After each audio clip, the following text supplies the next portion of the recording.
અબડાસા તાલુકાના મુખ્ય મથક નલિયા ખાતે અબડાસાના ધારાસભ્ય પ્રદ્યુમનસિંહ જાડેજાની ઉપસ્થિતિમાં તિરંગા યાત્રા યોજવામાં આવી હતી।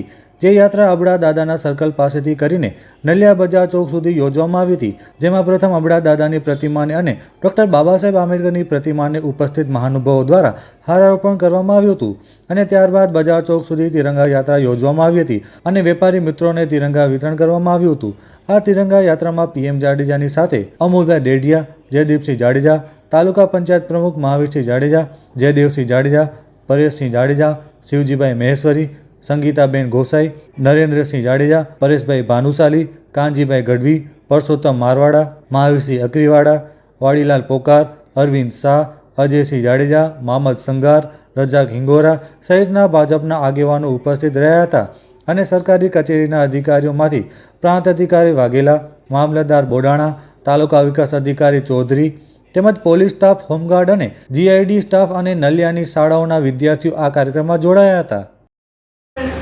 જે દેશના વડાપ્રધાનશ્રીના જે છેલ્લા 2 વર્ષથી જે તિરંગા ઘર ઘર ત્રિરંગો લગાડવો અને એનો કાર્યક્રમ સવારના લખપત હતો।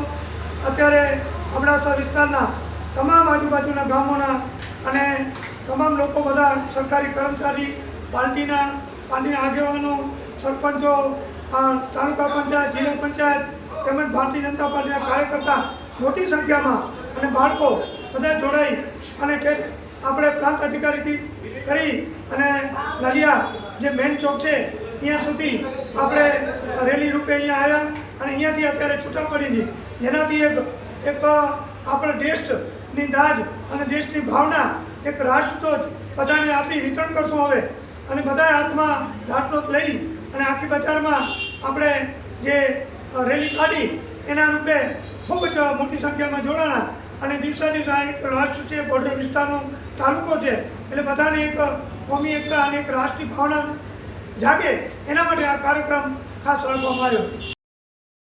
દાદા, તમે મને લેવા કેમ ના આવ્યા? બેટા, દાદાની તબિયત ખરાબ છે, તેમને સખત તાવ, માથાનો દુખાવો અને ઉલટીઓ થઈ રહી છે। બાળકો, મેલેરિયા એક ખતરનાક બીમારી છે જે માદા એનોફિલિસ મચ્છરના કરડવાથી થાય છે। ઠંડીની સાથે ધ્રુજારી, તાવ, માથાનો દુખાવો, ઉલટી વગેરે। જો કોઈને પણ આ લક્ષણ દેખાય તો તપાસ અને ઇલાજ કરાવવો જોઈએ। આપણે તરત જ સ્વાસ્થ્ય કેન્દ્ર જવું જોઈએ। મેલેરિયાના લક્ષણ હોય તો સરકારી સ્વાસ્થ્ય કેન્દ્રમાં જઈને મફતમાં તપાસ અને સંપૂર્ણ ઇલાજ કરાવો। આ દ્રઢ સંકલ્પ અમારો છે। ભારતની મેલેરિયા મુક્ત બનાવવા છે।